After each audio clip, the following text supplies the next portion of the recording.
Nous avons donc vu que la parole de Dieu est devenue une personne, donc la parole est devenue un homme.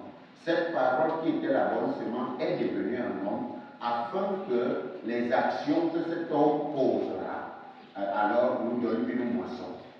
Les actions qu'il devait poser allaient nous donner une moisson. Donc, nous sommes comme ça la moisson de Jésus-Christ, la moisson de l'œuvre que Jésus a sémée. Car la Bible dit dans Jean 12, verset 24, que la graine de blé qui est sémée, s'il ne meurt, il reste seul, mais s'il meurt, il porte beaucoup de fruits. Donc, nous sommes comme ça la moisson que le Père avait sémé Jésus pour moissonner. Donc, aujourd'hui, tu portes les fruits. Comme Romains 7, verset 5 le dit pour Dieu. Tu ne portes plus les fruits pour la mort, parce que la parole de l'homme, c'est la parole de la mort. La parole de Dieu, c'est la parole de la vie. Donc la parole de l'homme a produit les fruits de la mort, et la parole de Dieu produit les fruits de la vie. Donc nous portons aujourd'hui des fruits. Pourquoi? Parce que Jésus a été la sémence de Dieu. Et cette sémence dont il est mort, alors il a porté beaucoup de fruits, il a manifesté beaucoup de fruits que toi et moi nous sommes. Et voilà pourquoi nous devons regarder toujours, bien aimé, que Dieu, la nature de Dieu, nous permettra donc d'agir fonction de la parole qui est inspirée dans la Bible. Parce qu'on nous dit au commencement était la parole. La parole était avec Dieu, la parole était Dieu. Et cette parole qui était Dieu est devenue un homme, ça veut dire qu'il s'est enveloppé, il a pris une forme humaine. Alors en prenant la forme humaine, étant dans l'enveloppe, ça ne change pas l'autorité. Parce que même si tu mets un billet de 10 000 dans l'enveloppe, ça ne change pas la capacité du billet, c'est ce que le billet de 10 000 peut acheter. Donc même si la parole est devenue dans une forme humaine, ça n'a pas perdu sa nature. C'est resté toujours le même Dieu enveloppé dans un homme. Alors, on voulait nous faire aussi comprendre aujourd'hui que nous également, l'esprit de vie qui est en nous, en acceptant la séance de la parole qu'on nous a prêchée, fait de nous aussi des dieux dans la chair, fait de nous des dieux dans le ventre. Donc, toute parole qui doit sortir également de toi ne vient de l'intérieur, vient de la personne qui est à l'intérieur de toi. Et nous voyons donc bien aimé que, et nous savons que si Dieu a dit quelque chose, on a pris les exemples le premier jour dans l'Ancien, dans les livres saints des Écritures, de la loi des prophètes, on a pris des exemples dedans. Pourquoi? Ces exemples viennent être la manifestation d'une personne. Et je vous ai dit que toutes les paroles de Dieu étant une semence, toutes les paroles de Dieu étant une composante, une partie de notre personne. Ça veut dire que c'est l'ensemble de toute la parole de Dieu qui est devenue une personne. Et quand cette personne est venue, il a donc manifesté quelque chose. Nous avons vu que Dieu n'est point donc menti, le Fils de l'homme sur le temps. Tout ce qu'il a dit le fera-t-il pas? Jésus nous le dit dans Jean 17, Père, j'ai achevé l'œuvre. Donc j'ai fait ce que tu m'as demandé. C'est-à-dire que Dieu lui avait demandé quoi il a fait. Maintenant nous voyons, ne l'accomplira-t-il pas? Père, tout est accompli. Donc les écritures de la loi et les prophètes qui parlaient de Jésus, Jésus est venu pour être non seulement l'accomplissement, l'obéissance de toute la volonté de Dieu traduite dans la loi et les prophètes. Et désormais, il nous donne une nouvelle vie maintenant à porter au quotidien. Et nous avons vu que Dieu ne change pas. Ne croyez pas que les principes de l'espoir, le premier jour, on nous a parlé, on est allé dans le sens théorique et dans le sens pratique. Parce que quelqu'un va dire, je ne vois pas Dieu. Parce que si j'avais vu Dieu, j'allais lui donner. Si tu étais là le premier jour, tu allais comprendre que Dieu, bien-aimé, tu ne verras pas Dieu, mais tu verras celui que Dieu s'est investi en lui pour te parler. Tu verras celui que Dieu s'est investi. On a dit le premier jour, Dieu mange, Dieu boit, Dieu s'habille, et tout ainsi de suite. Dieu habite une maison, Dieu a une voiture, Dieu a toutes sortes de choses. Ça veut dire que quand tu donnes donc une voiture à celui dont Dieu a besoin pour te transmettre, tu es en train de donner à Dieu. Quand tu donnes un verre d'eau à un prophète, à un apôtre, à un pasteur en qualité, tu reçois la récompense. Quand tu partages, tu donnes une part de tes biens à celui qui t'enseigne, là tu es en train de donner à Dieu. Et nous avons compris là-dedans que celui qui ne donne pas une part, celui qui ne donne pas aux justes, celui qui ne donne pas aux croyants, vole Dieu. Et parce que Dieu a dit, dans le dernier prophète de l'Ancien Testament, il a dit quelque chose, Malachie 3, verset 6, il dit, je suis l'Éternel, je ne change pas. Donc tu ne peux pas penser que Dieu a changé. Dieu n'a jamais changé. Mais Dieu, c'est quelqu'un, Dieu c'est un administrateur. Il a la façon d'administrer ses dispensations.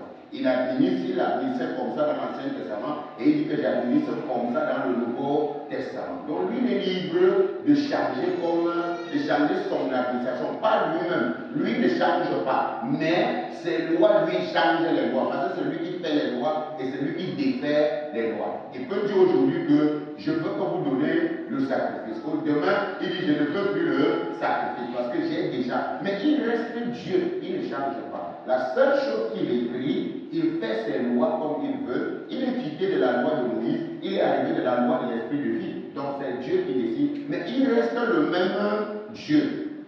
Il ne change pas. Donc voilà pourquoi tout ce que vous avez vu dans l'Ancien Testament, les offrandes, les sacrifices, les béliers, tout ce qu'on allait donner, maintenant dans le Nouveau Testament, lui, il a nous a expliqué maintenant la meilleure façon maintenant de donner dans le Nouveau Testament. Et cela vous a été expliqué le premier jour. Et nous croyons que ceux qui étaient là, ils ont bien compris ce qu'on voulait qu'ils fassent. Donc, bien aimé, nous voyons donc que si Dieu ne change pas, nous devons prendre en considération toute la parole de Dieu qui sont des semences. Donc ne pense pas dans ta tête que tu vas prendre ce qui t'arrange et ce qui ne t'arrange pas, tu laisses. Et c'est comme ça le chrétien. Le chrétien aime ce qui l'arrange. Si on lui dit que non, vraiment, viens à Jésus, tu seras béni, viens à Jésus pour être béni. Mais si tu lui dis maintenant que renonce à toi-même, l'autre là ne l'arrange plus. Mais sachez que toute parole de Dieu est une semence et c'est un membre de notre corps parce qu'on ne peut pas vivre sans un autre membre. Il faut que tous les membres là soient ensemble pour que le sang puisse couler là-dedans. Si un membre disparaît, bien aimé, ça ne serait pas bien. Et nous avons vu, par exemple, dans Ecclésiaste, Ecclésiaste nous a dit quelque chose pour que vous compreniez ce que nous allons tout à l'heure développer. Alors, dans Ecclésiaste 3, j'ai lu quelque chose de très important. Qu'est-ce qu'il dit dans Ecclésiaste 3? Il dit, j'ai reconnu que tout ce que Dieu fait durera toujours. Tout ce que Dieu fait durera toujours. Qu'il n'y a rien à y ajouter et rien à en retrancher, et que Dieu agit ainsi afin qu'on le craigne. Ce qui est a déjà été, et ce qui sera a déjà été. Et Dieu ramène ce qui est passé. Donc ce qui est a déjà été. Il n'y a pas quelque chose de nouveau sous le soleil.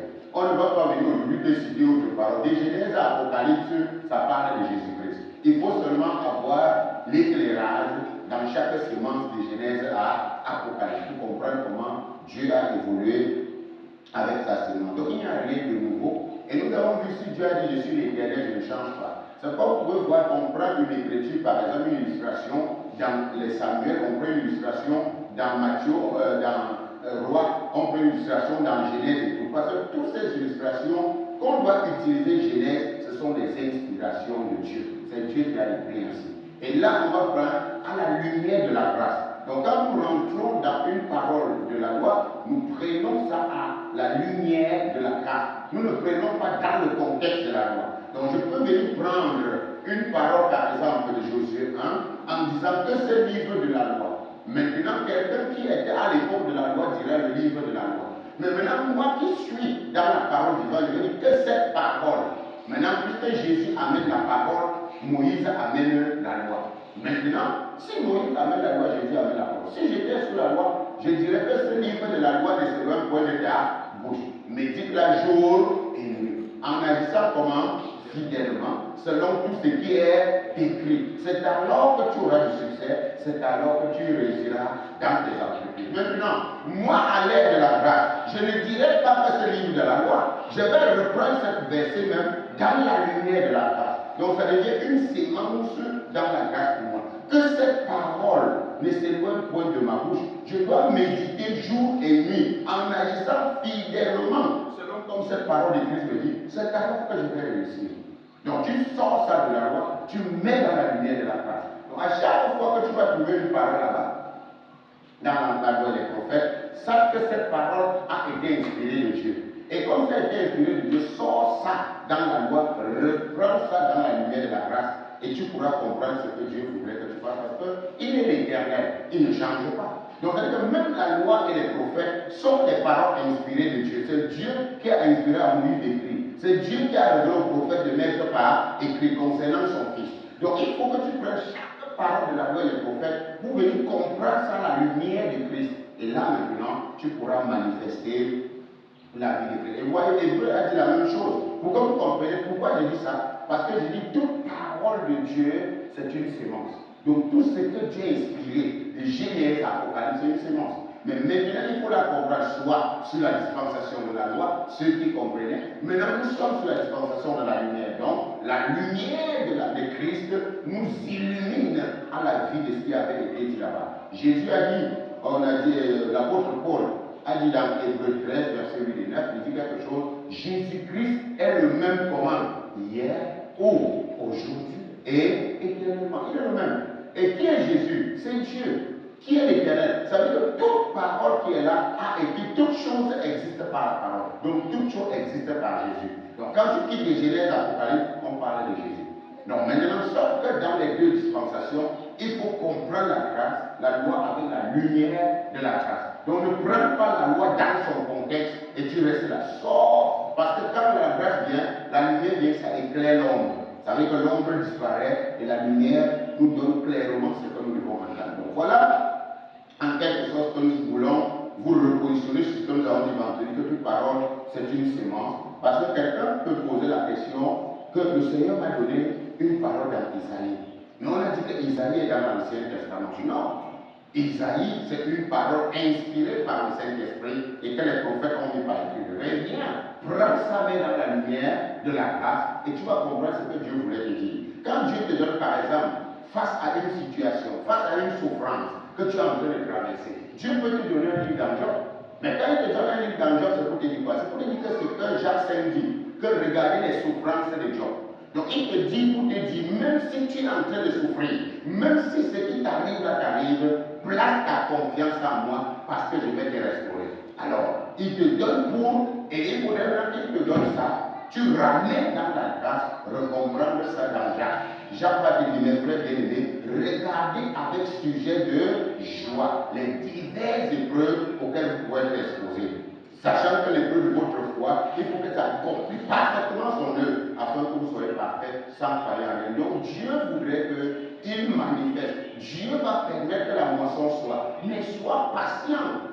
Oui, parce qu'il y a des gens qui sont ni patients ni persévérants. Dès qu'ils ont déjà fait quelque chose, ils attendent directement la moisson. Mais nous avons vu des exemples ici dans la Bible où il y a eu des milliers d'années avant que les gens récoltent la moisson et qu'ils ont même sémé, parce que souvent, il faudrait que vous fassiez attention. Il y a des choses que vous sémeriez aujourd'hui, que ce n'est pas vous qui allez moissonner, que ce serait l'héritage de vos enfants et de vos petits-enfants. Donc maintenant, ce que tu juges de ça aujourd'hui, est-ce que tu sais qu'un grand-père, ton arrière-grand-père avait sémé les choses-là? Il avait sémé la vie chrétienne. Donc si tu es devenu chrétien aujourd'hui, tu reçois comme ça l'héritage comme ça de ton arrière-grand-père. Parce que lui, il avait cru en Jésus-Christ quand il enfantait sa postérité. C'est-à-dire, il y a déjà une sémence chrétienne qui avait été dans ta lignée. Aujourd'hui, tu viens être chrétien. Tu ne sais pas que c'est un héritage que ton père avait déjà sémé. Donc ne pensez pas que nous aujourd'hui, quand on parle de la semence, vous voyez seulement ce que vous allez s'aimer et moissonner. Non. Il y a des papas qui ont bâti tout l'héritage jusqu'au moment où ils allaient jouir de ça, ils sont morts. C'est les enfants qui sont venus pour jouir de ça.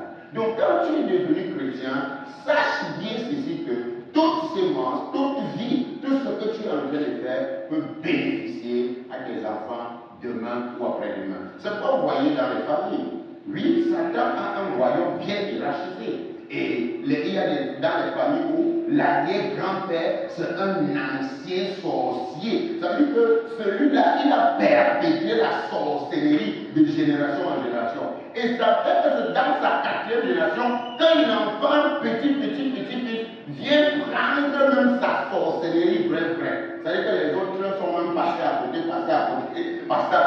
Mais c'est un arrière-petit-fils qui vient être l'héritier du gène de la sorcellerie dans cette famille. Tu vois un petit enfant de 5 ans comme ça, il mange les gens, il vole dans les astrales et va te dire que c'est ce que son grand-père était.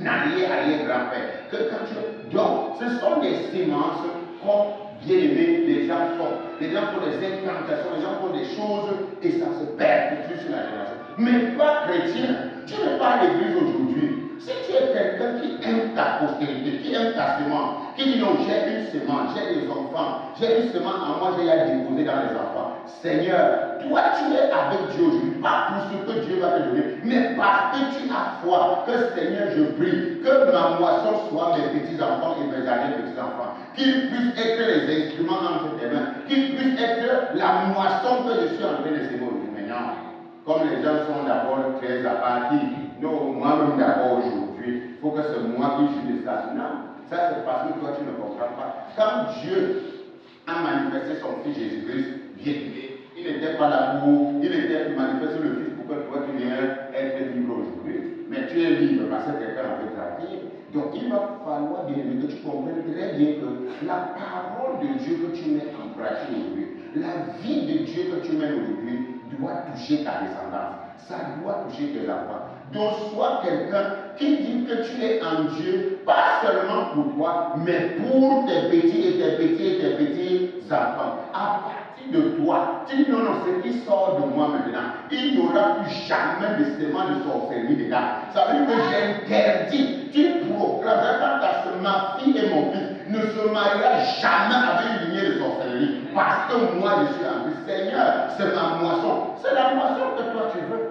Et tu commences à semer ça aujourd'hui. Tu dis que non, tu pries. Ma fille doit rencontrer quelqu'un qui te craint. Mon fils doit épouser une femme. La femme d'une lignée qui te craint. Donc je ne peux pas. C'est pas voyez. En Israël par exemple, la loi de la semence comptait. On ne pouvait pas permettre qu'un fils des Hébreux épouse un Cananéen. Non, tout était. Voilà pourquoi, pour que Abraham se lève, il dit à son serviteur, jure-moi ici que tu ne permettras pas que ma lignée soit souillée, mon unique fils. Isaac était son unique fils d'après le plan de Dieu. Et il a donc dit que pardon, tu vas rentrer dans la maison de mon père, dans la parenté. C'est-à-dire que dans la lignée chrétienne, c'est ce qu'il dit, dans la lignée des gens qui invoquent Dieu, qui ont la crainte de Dieu, c'est là où tu iras chercher. Beaucoup de mamans aujourd'hui, beaucoup de personnes aujourd'hui, quand ta fille vient te présenter un homme, ce qui doit t'intéresser, ce n'est pas ce que cet homme a fait. Ce n'est pas de savoir s'il a une maison, s'il a une voiture, s'il a quelque chose. Quelle est sa lignée spirituelle? Voilà ce qui va t'intéresser.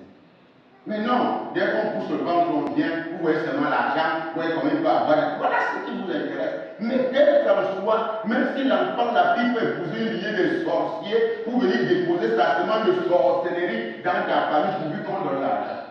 Vous voyez? Parce qu'il suffit que ta fille pas accoucher avec une lignée de sorcellerie. C'est comme ça qu'elle a déjà fait quoi? Elle a injecté les sorciers. Voilà la lignée de la sorcellerie qui engage comme ça. Et celui qu'on a enfanté là, rappelle aussi que c'est quelqu'un. Parce que quand on dit aujourd'hui, Osomba, vous voyez, c'est un monsieur qui a déposé Osomba. Donc quelqu'un ne peut épouser, les filles d'Osomba ne peuvent pas se marier entre parce qu'il vient de leur papa. Donc si ce gars était sorcier, et vous voyez, il y a d'autres Osomba là à Sor, il y a la sorcellerie là-bas à Sor. Parce que l'autre père était quoi? Un sorcier. Maintenant, on manifeste. Tu vois comment dans ce village, les sorciers volent seulement dans les arbres. Donc tu es dans le village comme ça, tu vois, quelqu'un passe à côté de toi, tu vois comment les feux bougent comme ça. C'est là où tu sens qu'un sorcier vient de face. Donc les gars nagent dans la sorcellerie. Et regardez, par exemple, il y a une lignée. Même dans les Bamilitaires, il y a des lignées de sorcellerie, des villages de sorcellerie. Parce que celui-là est né d'un autre père qui manifestait la sorcellerie. Et c'est pourquoi vous voyez, il y a des villages. Les créons de les Bassas, non. Il y a des villages chez les Bamilitaires plus dangereux que le village de les Bassas. On te regarde seulement comme ça, tu entres dans la mamie. Donc, dans tous les villages, il y a ces gens. Et pourquoi il faut résoudre ce problème des métiers? Donc, toi qui deviens chrétien, ne regarde pas seulement aux choses que tes yeux. Il faut être une femme, il faut être un homme qui doit accepter une semence pour bâtir sa génération. Tu n'es pas venu caler ici sur la terre. Tu es venu sur la terre pour bâtir une génération. Parce qu'on te dit que les rois sortiront de toi, les reines sortiront de toi. Il faut que les gens qui sortent de toi soient des gens qui craignent Dieu. Il faut que les gens qui sortent de toi soient des personnes qui vont se connecter aussi aux gens qui craignent Dieu. Voilà ce qui va t'intéresser. Mais non, dès qu'une fille vient, maman, j'ai trouvé un mari. Il fait quoi? Non, il est fonctionnaire de la fonction publique. Il a matriculé. Oui, vraiment, s'il a matriculé, ça va, réfléchissons. Parce qu'il sait que tu ne peux pas nourrir les familles. Donc c'est ça qui intéresse les mamans. Parce qu'il ne peut pas nourrir les familles. Il a un peu d'argent. Mais tu ne regardes pas que voilà un sorcier que tu acceptes dans ta famille. Il va pérenniser ta postérité dans la sorcellerie. Non, moi c'est d'abord chrétien. Et ce n'est même pas toi que le gars est chrétien. Sa mère est chrétienne. Je regarde mère, je regarde père, je regarde les milliers. Ton grand-père était comment? Donc je dois commencer par là. Et Dieu veut que nous commençons par là. Dieu veut ça. Dieu ne change pas ce que Dieu a dit, qu'il n'y a rien entre un incroyant et un croyant. Dieu est clair là-dessus. Pourquoi? Parce que si tu épouses quelqu'un, une fille, que sa mère fait dans la magie, sache que tu aurais une belle-mère qui fait dans la magie. Et quand cette belle-mère va venir chez toi, tu vois qu'elle fait quoi? Elle va venir s'installer dans ton canapé avec quoi? La sorcellerie. C'est comme ça qu'elle va incanter dans la vie de tes enfants. Elle va incanter, elle va incanter. Si toi-même tu n'es pas une femme de prière, tu es fini. Tu es fini. Parce que c'est les incantations qu'on va mettre. Donc maintenant, la première des choses qui doit nous intéresser en tant que des chrétiens, Dieu avait dit, Dieu ne peut pas dire, on dit qu'on est gros ça. Il n'y a rien. Quand la parole de Dieu est là, c'est clair. Et il faut savoir qu'il y a certaines espèces qui sont déjà souillées, préparées pour l'enfer. Parce que l'espèce souillée n'entrera pas dans la présence de Dieu. Et observez très bien. Quand Dieu dit, il n'y a rien entre croyant et un non-croyant. Alors, il n'y a rien. Sortez du milieu de ces gens-là. Ne touchez pas à ce genre de personnes. Donc, si ta fille te présente, allez, sort de chez moi avec ça. Mais non. Ah, c'est sa vie. C'est sa vie. Mais c'est ta postérité. Il faut montrer à l'enfant clairement, dès sa jeunesse, la foi qu'il doit suivre. Maintenant, comme toi aussi, dès ta jeunesse, tes parents ne t'avaient aussi rien montré. Voilà comment le désordre. Mais nous, la génération-ci, il faut qu'on commence à taper la main sur la table. Oui, on va taper, on va comprendre. Parce que nous pouvons venir comme ça sur la terre, on forme des sorciers, on repart. C'est-à-dire qu'on laisse des possibilités de sorciers, des marabouts, nous on repart. Et c'est comme ça que le monde est mélangé. Mais pourquoi Dieu nous a donc manifesté? Si Dieu nous manifeste pour rétablir l'ordre de la bonne sémence, nous devons faire ça au prix de nos vies. Pour que la bonne sémence. Parce que Dieu, qu'est-ce que Satan fait? Moi, je suis chrétien. Ma fille et moi, on est chrétiens. Maintenant, je balance ma fille à un païen. Le païen va convertir ma fille. C'est comme ça. Alors qu'elle était pure, elle devient comment? Impure. Voilà le travail de Satan. Mais maintenant, il va falloir que nous soyons vrais. Il va falloir que nous soyons sévères pour que la postérité, une faible postérité soit conservée. Parce que Satan a su. Satan dit, ah, laissez-moi ça. Toi, tu parles de l'église, non? Tu dis oui, ça va. Va bien, que ta fille prie bien, qu'elle danse bien. Les gens de la famille chrétienne, d'accord, quand je vais souiller ta famille là, tu vois, il suffit seulement que là, la fille va se marier à lui. Maintenant, tu vas dire à ma fille, n'accepte pas une famille qui n'évoque pas le nom de Dieu, une famille qui n'a pas la crainte de Dieu. Je ne veux pas. Et Dieu est d'accord. Dieu est comment? D'accord. Dieu est d'accord que tu interdis à ta fille, tu interdis à ton fils de ne pas avoir une femme d'une famille qui ne crée pas le nom de Dieu, que le nom de Dieu n'est pas invoqué. On n'a pas le nom de Dieu des arbres, le nom de Dieu des bambas, on ne veut pas ça. Et maintenant tu tapes la main sur la table, jusqu'à ce que cet enfant essaie d'aller prendre une famille qui ne crée pas Dieu, tu renies cet enfant. Dieu est d'accord avec toi. Dieu, la parole de Dieu te donne ce pouvoir. Mais quand tu vas croire que tu es plus sage, que tu es plus pur, c'est quand même mon enfant. Quand Dieu a dit, il a dit, mon enfant à moi, c'est celle-là qui écoute la parole de Dieu et met en pratique. Mais quand l'émotion sentimentale et tout, Dieu n'est pas émotionnel, il n'est pas sentimental, il est parole. C'est-à-dire que Dieu nous redemandera compte à tous les actes que nous avons posés. Parce que nous croyons souvent qu'on est trop parfait, on est trop bon, Dieu nous redemandera ça. Parce qu'il nous a donné le bâton de commandement, il nous a donné l'autorité, il nous a donné sa parole pour diriger son royaume, pour diriger les familles. On ne doit pas bien aimer parce que Dieu est le Dieu dont toute famille tire son nom. C'est-à-dire que si quelqu'un est de ma famille et que mon enfant, et tu dis, puisque si elle épouse un païen, tu sais que c'est là qui est pour elle. Tous les enfants qui auront sont enfants impurs. Et ces enfants sont déjà comme un c'est fini, il n'y a rien à faire. Parce qu'il est épousé par un païen. Maintenant, tu pars chez un homme sorcier, son grand-père était marabout, ses oncles, tantes, les sorcières, et maintenant toi aussi tu es en dedans. Dès que tu prends leur semence, c'est comme ça que tu m'amènes une semence de quoi? Sorcellerie dans ma famille. Maintenant, à cause de la loi du sang maintenant familial, c'est comme ça que ton enfant commence à s'aimer tout les ordres dans ma famille. Parce que dès qu'on l'invite, il vient manger les gens, il fait ceci dans la maison, il fait comme les souris, il sort partout, il se transforme en cafard, il bouge partout. Donc vous devez être sévère à cette génération. Parce que ne montrez pas que vous êtes plus parfait que Dieu. Et ce que nous faisons, nous refusons d'être des fils de Dieu pour établir, pour s'occuper des affaires du royaume. Nous restons des mamans charnelles. Ah, c'est mon enfant, je fais comment? Tu fais comment, hein? Fais ce que la parole de Dieu te demande de faire. Parce qu'elle ne demande pas le comment. Le comment, c'est pour... Je ne peux pas, par exemple, dire, on dit nul n'est au-dessus de quoi? Nul n'est au-dessus de quoi? Donc, tu vois, tu es un juge et tu es au tribunal. Il y a une situation. Le code est devant toi. Et toi, tu dis, je fais comment ça? Tu dis, je fais comment?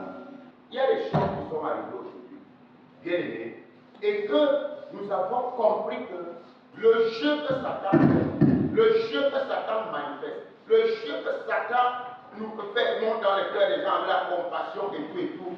Tu vois un enfant, il vient te dire que, de toutes les façons, maman, tu as joué ta bière, pour moi, c'est ma vie. Voici un enfant rebelle. Voici une fille sorcière qui désobéit à ses parents. Parce que la désobéissance aux parents est coupable à la sorcellerie. Donc, vous avez un fils et une fille qui fait la sorcellerie dans votre maison, vous regardez. La Bible dit qu'elle va enfant obéir à vos parents. Quand cet enfant n'obéit pas, qu'est-ce que toi, parent, tu fais? Non, c'est de faire comment? Ça arrive, ça n'arrive pas. Il faut appliquer la loi de la parole. Oui. Parce que si toi, tu ne mets pas la semence en terre, il n'y aura jamais de moisson. C'est-à-dire que si tu n'appliques pas la parole de Dieu sur cet enfant, tu ne l'aimes pas. Ce que tu dis là, c'est la sorcellerie. Ça veut dire que, bien aimé, tu n'aimes pas cet enfant. Parce qu'en aimant cet enfant, Dieu t'a donné une verge. Dieu t'a donné sa parole. C'est-à-dire quand tu les rassembles, tu es clair avec ces enfants-là, on ne s'amuse pas. Et nous sommes comme ça. Il y a deux fois, une période, on est arrivé, même la femme auquel le Seigneur a permis que le vase que je suis allé, même sa nourriture, même ces choses, quand elle ne voulait pas, je ne touchais plus à ça. Et le Seigneur avait interdit que si quelque chose sort à bord de là, ne touche pas. C'était et moi c'est comme ça. Donc quand il a plusieurs tenté que la sœur avait quelque chose, ça reste au portail dehors là-bas. Ça n'entre pas chez moi. Pourquoi? Parce que le Seigneur a refusé cela. Si le Seigneur nous sort dans les familles, ce n'est pas pour que nous, parce que si le Seigneur nous a fait grâce de nous sortir de cela, ce n'est pas pour que nous établissons la prochaine génération. Il dit quand même, donc si l'ancienne génération a échoué, si l'ancienne chose a fait comme ça, même vous que je viens choisir pour rétablir l'ordre, vous ne voulez pas toujours établir.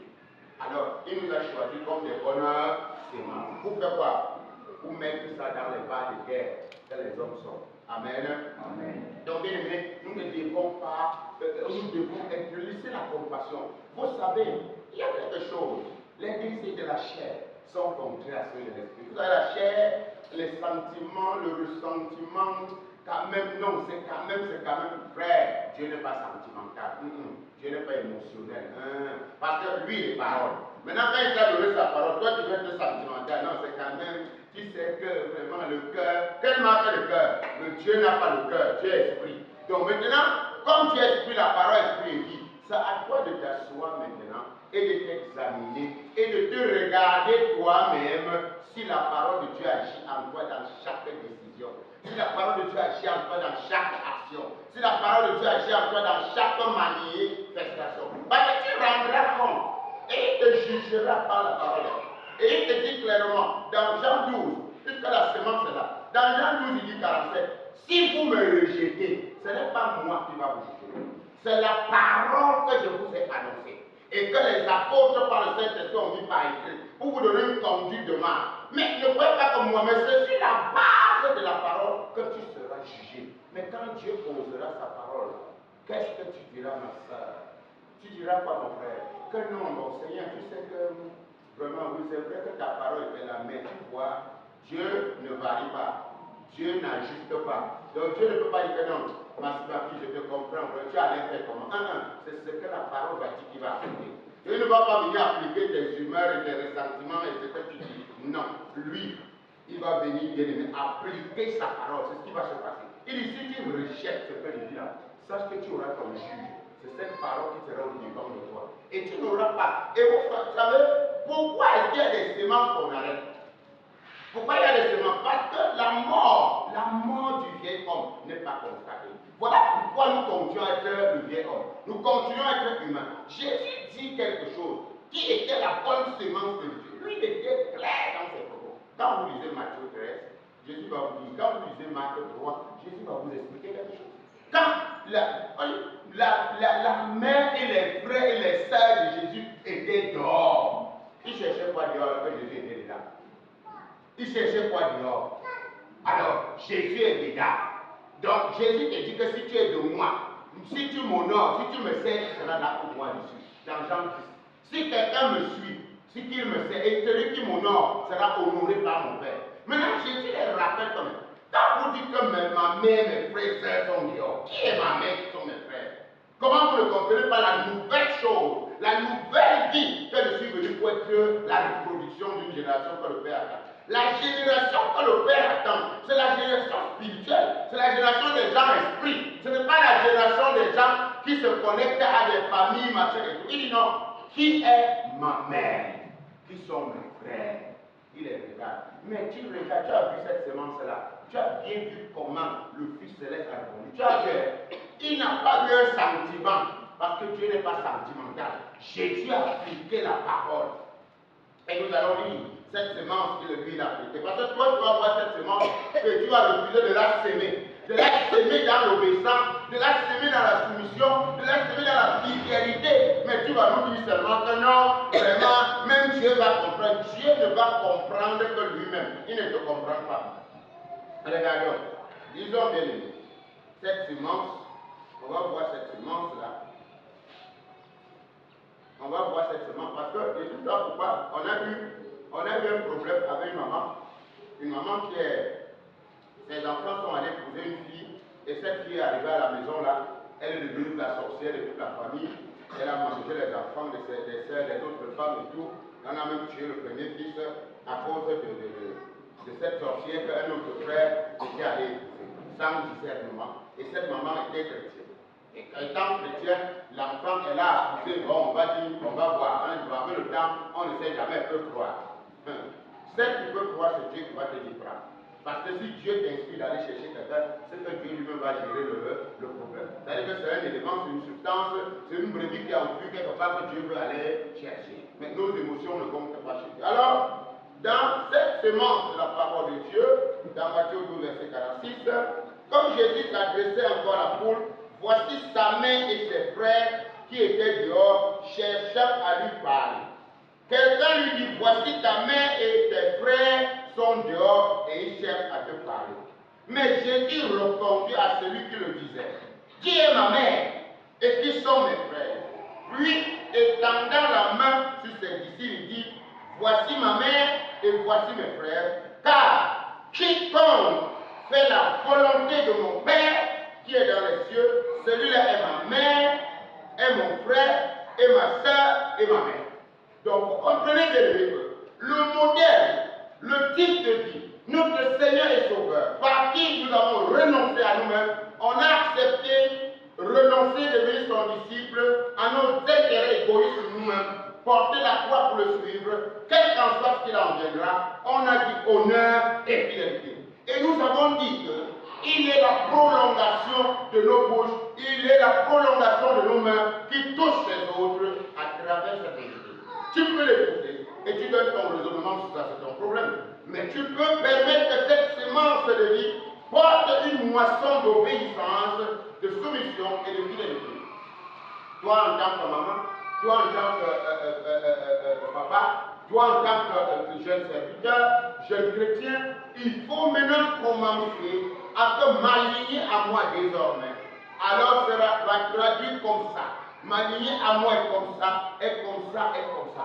Et tu dois maintenant veiller de telle en sorte que quand on doit faire quelque chose. Et voilà pourquoi nous subissons aujourd'hui beaucoup de souffrances, nous subissons beaucoup de malheurs, nous subissons, ce que vous voyez, il y a beaucoup de gens dans le foyer. Bon, je reste aussi parce que faire à cause de mes enfants. L'autre dit, je reste à cause des gens. Le mari est là pour les enfants, la femme est là pour les enfants. Comment? Pourquoi? Parce que l'autre là, ce sont des choses que nous-mêmes, nous avons décidé de faire. Dieu, lui, il ne connaît pas. Pourquoi? Parce que les lois qui régissent la nature humaine est encore en train d'imposer son dictat dans ce foyer, en train d'imposer son dictat dans cette vie-là. Donc, il faut prêter attention. Mais si on entend Jésus dire ça, qui est Jésus? Qui est Jésus? Quand nous lisons cette semence, la parole de Dieu, c'est la bonne semence. C'est la parole de Dieu, la bonne semence, c'est la parole de Dieu. Voici la parole inspirée par le Saint-Esprit, sous l'onction du Saint-Esprit qui est mis par ici. Qui est Jésus qui parle ici? Qui est ce Jésus qui parle? La parole, c'est qui? C'est qui? Dieu. Qui parle donc ici? Dieu. Donc Dieu là, il n'a pas de cœur. Non, il n'a pas de cœur quand il parle. On va dire non, lui il n'a pas de cœur. Et nous disons que c'est lui qui vient à nous, c'est ça. C'est ce que nous disons. Comprenez frère, parce que Romains 2 dit, et j'ai béni l'apôtre Paul. Il nous a donné aussi un conseil d'être ses imitateurs comme il était de Christ. Parce que quand ce gars a connu Christ, quand le Père l'a sorti pour qu'il soit la lumière des nations, il n'a pas dit qu'il soit la lumière de sa famille. Il a dit qu'il soit la lumière des nations. Alors Paul, lui, il n'a plus consulté la chair et le sang. Il n'a pas consulté les oncles maternels, les oncles paternels. Il n'a pas consulté ton père, sa mère, et puis il n'a plus consulté cela, la chair et le sang. C'est-à-dire que je n'ai consulté ni la chair et le sang. Ça veut dire que lui n'a plus vu les gens selon la chair et quoi et le sang. Il a vu comment les gens vont se naître en Christ. Voici Dieu qui parle. Et quand Dieu nous donne la conduite, Dieu nous donne la manière de voir notre mère. Dieu nous donne la manière de voir notre frère. Dieu nous donne la manière de voir notre soeur. Mais sauf qu'on est arrivé sur la terre, en Jésus-Christ, nous sommes restés dans la loi de Moïse.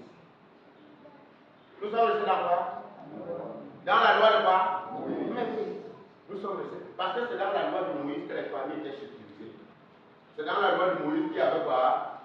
La famille de Dan, la famille de ceci, la famille de cela, les 12 tribus de quoi? D'Israël. Mais Jésus vient.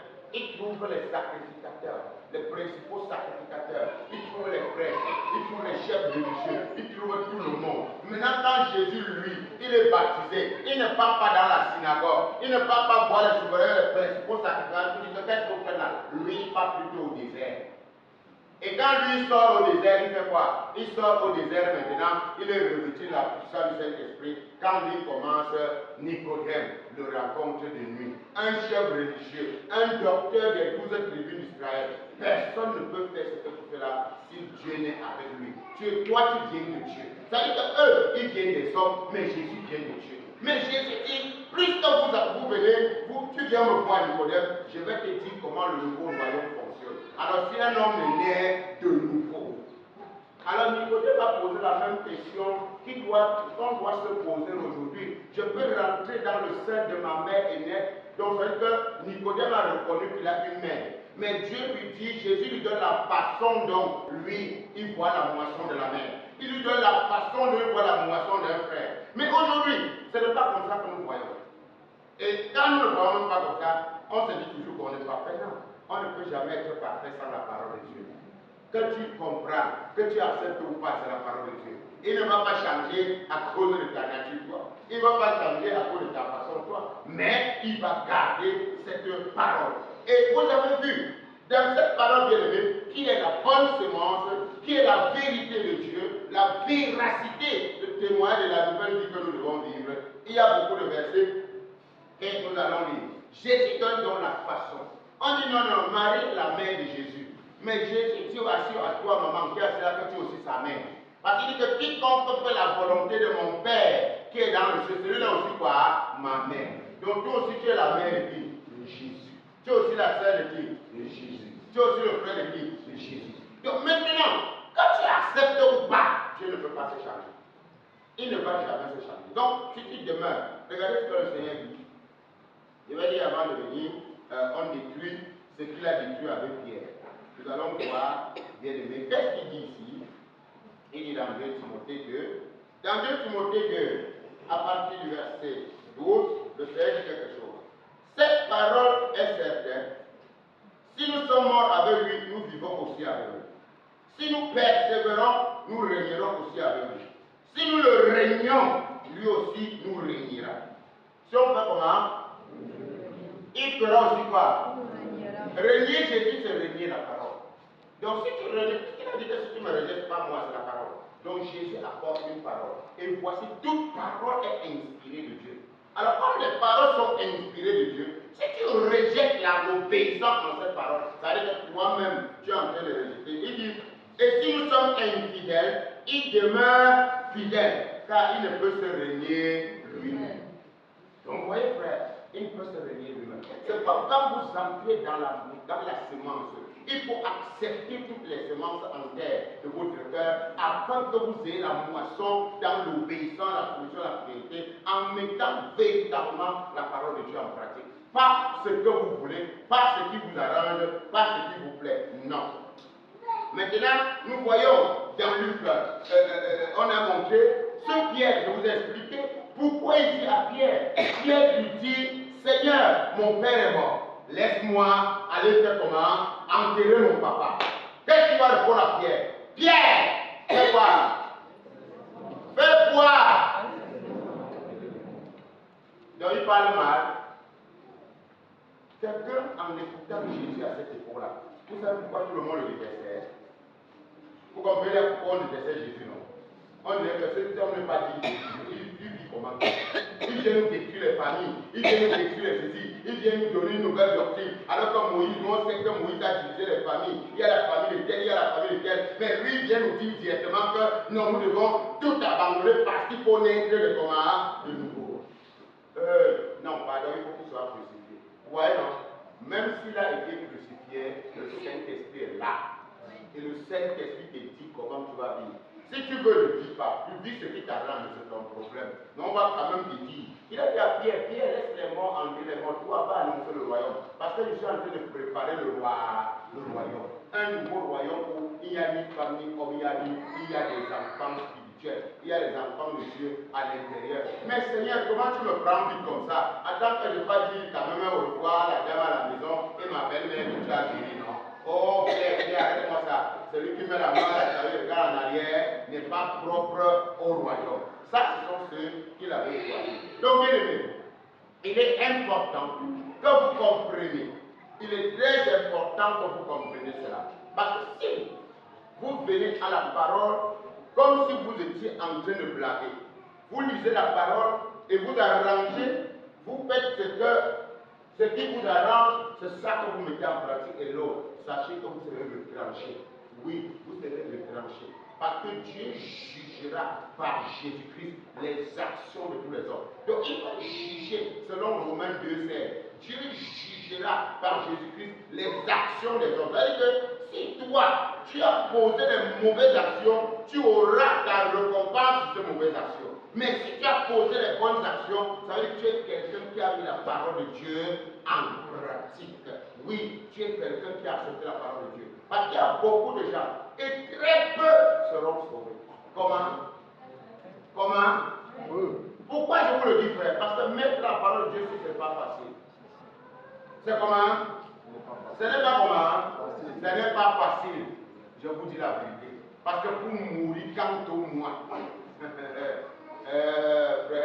si quelqu'un croit que c'est de la blague, pour mourir quand au moins, je vous le dis, ce n'est pas facile.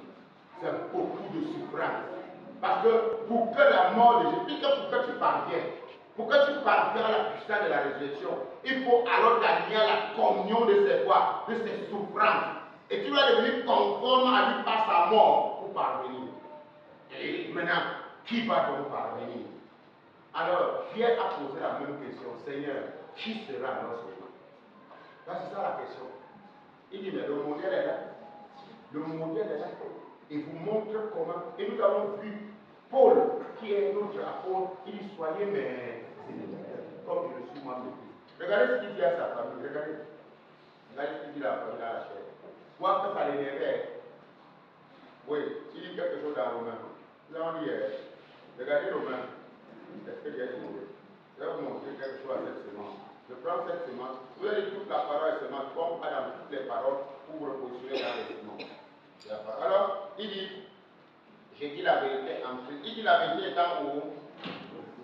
Il dit la vérité dans quelle position? Il se positionne lui quelque part. Il ne se positionne pas dans l'humanité pour parler. Lui se positionne en Christ. Donc si toi tu es détenu dans ta famille et dans ta chair pour parler, lui ne parle pas là, il parle lui là-bas. Et il nous dit d'abord que pardon, j'ai le désir de quoi? De m'en aller, pardon, pour être avec le Seigneur, c'était le pourquoi et le meilleur. Voilà, il dit, je dis la vérité en Christ. Je ne mens point, ma conscience m'en rend témoin par le Saint-Esprit. J'éprouve une grande tristesse et j'ai dans le cœur un chagrin continuel, car je voudrais moi-même être maudit. Il voudrait lui mettre comment? Maudit, anathème et séparé de Christ pour mes frères, mes parents selon la chair. Donc il faut qu'il soit comment? Maudit, séparé de quoi? De Christ pour être avec ses parents dans la chair. Donc tu vois que tu ne peux pas être avec Christ et être avec quoi? La chair. Là c'est dangereux. Et maintenant, voilà pourquoi même les parents de Jésus-Christ sont venus l'arrêter, non? Hein? On est venu l'arrêter qu'il est fou, n'est-ce pas? Vous êtes saisi de lui. Il dit, mais j'ai déjà pour la question qu'il t'a donné. Les hommes, c'est là. Vous ne cherchez pas. Ne savez pas que je dois m'occuper de quoi? Les affaires de mon père. Bon, maintenant, la question qu'on te pose, les affaires du Père de Jésus, c'est les affaires aussi de qui? Hein? C'est aussi quoi? Mais il est portant de contrat. Lui, il dit là, on a pris qu'il était fou. On est venu pour se saisir de lui. Comme le gars dit, il fait des promos comme il fait. Les gens sont les sérieux. Ne savez-vous pas? Donc Jésus engage une paternité devant le Père terrestre. Pour dire que désormais, je ne suis pas votre enfant. Je suis un enfant de Dieu. Je suis l'enfant de mon Père. Je suis venu pour faire un travail. Et toi, qui as accepté ta mort dans la mort de Jésus, toi qui as accepté ton ensevelissement dans l'ensevelissement de Jésus, toi qui as accepté ta résurrection dans sa résurrection, et tu as reçu l'Esprit, le même Esprit, ce que le Père m'a donné, je vous l'ai aussi donné. Il m'a donné la foi à la vie, je vous l'ai aussi donné, et vous êtes mes petits frères et sœurs. Occupez-vous des affaires de votre Père aussi. Ne vous occupez pas des affaires des restes, ne vous occupez pas des affaires de ce monde, parce que vous avez une génération qui doit maintenant établir le règne de Dieu dans le cœur des hommes. Mais qu'est-ce que vous faites? Qu'est-ce que nous faisons?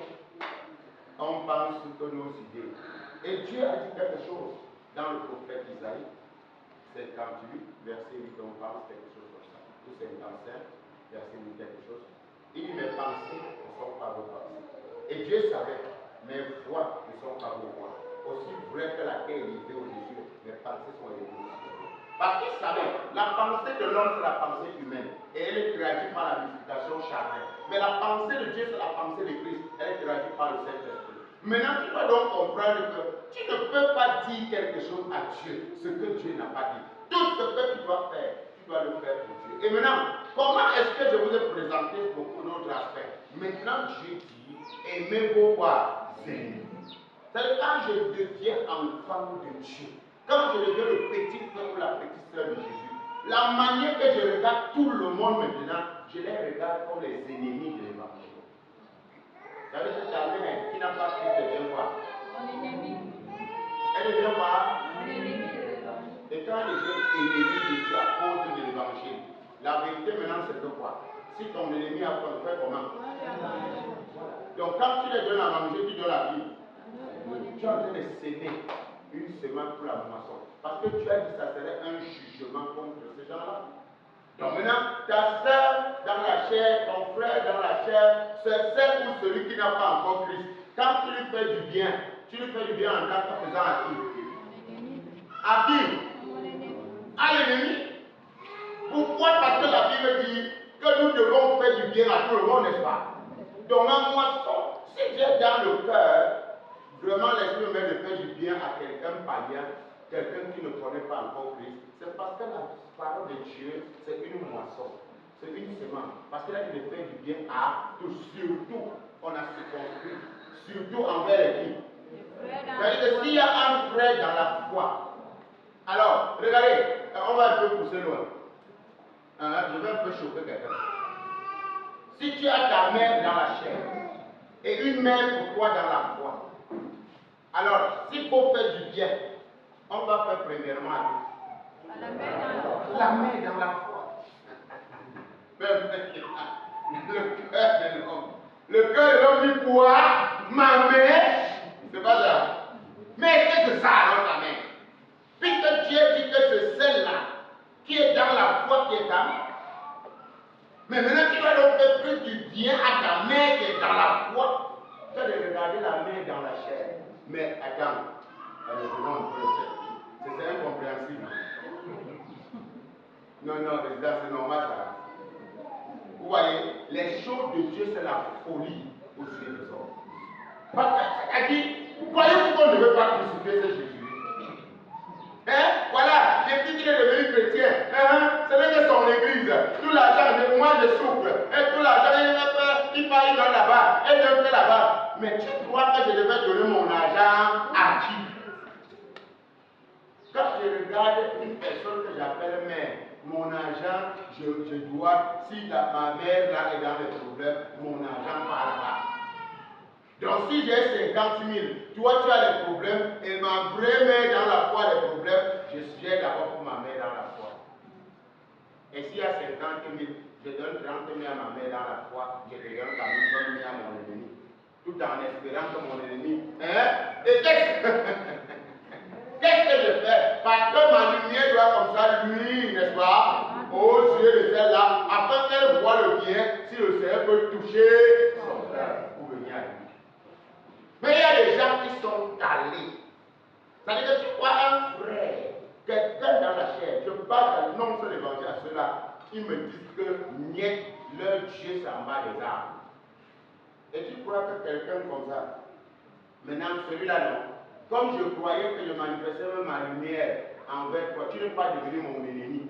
Il n'est plus mon ennemi, il est mon adversaire. Et je ne fais pas du bien aux adversaires, j'écrase les adversaires. Parce qu'il faut faire la différence entre une sœur dans ta famille charnelle qui est ton ennemi et celle qui est devenue quoi? Ton adversaire. Parce que si celle-là préfère donc rester dans le noir, c'est-à-dire qu'elle préfère être servante ou serviteur du diable, elle reçoit les esprits démoniaques, les principautés, les autorités pour faire du mal. Tu es devenu quoi? Mon adversaire. Tu n'es plus mon ennemi. Tu as quitté l'ennemi de l'évangile pour devenir mon adversaire. Et la manière que je traite mes adversaires, j'écrase. Parce que je ne négocie pas avec les adversaires.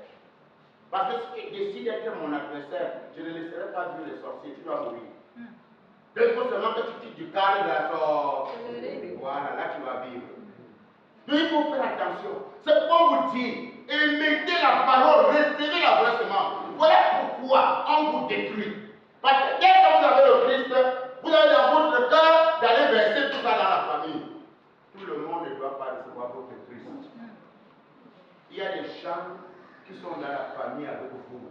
Ils disent que vous êtes la famille. Frère, ce n'est plus de votre famille.